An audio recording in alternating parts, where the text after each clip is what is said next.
দিলাম দোয়া করে খাবি চুরি করে যা। চুরি করে না ভিক্ষা করে কি দোয়া দিলেন ওস্তাদ? না না চুরি করে খাবি, এই বিদ্যায় তো আছে। আজকে হের বাড়ি গিয়ে চুরি করি খালি আরে বর্ষ শোন, সব জায়গায় চুরি করতে নাই।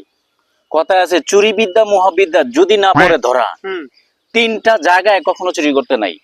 এক নম্বর, যেই বাড়িতে বিয়ে হইছে, বিয়ে হইতেছে, কারণ বিয়ে বাড়িতে সবাই জাগ্রত থাকে, হাউমাউ থাকে, ওইখানে চুরি করতে নাই।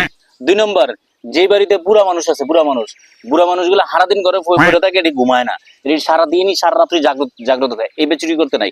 তৃতীয়ত হইলো, যেই বাড়িতে নতুন বউ আইছে, বিয়ে করে নতুন বউ আনছে, কারণ এরা টুনি কি করে, নতুন বিয়ে করছে, সারা রাত্র কালে টুন টুন করে কথা কয়, এরা ঘুমায় না, এই বাড়িতে চুরি করতে নাই। কথা কি বুঝাইতে পারছি? হিসাব করে চলবা। একটু দোয়া লই, আপনার মাথায় বহুত জ্ঞান। যা, তোর দোয়া করে দিলাম, দিলাম দোয়া করে খাবি চুরি করে যা। চুরি করে না ভিক্ষা করে কি দোয়া দিলেন ওস্তাদ? না না চুরি করে খাবি, এই বিদ্যায় তো আছে।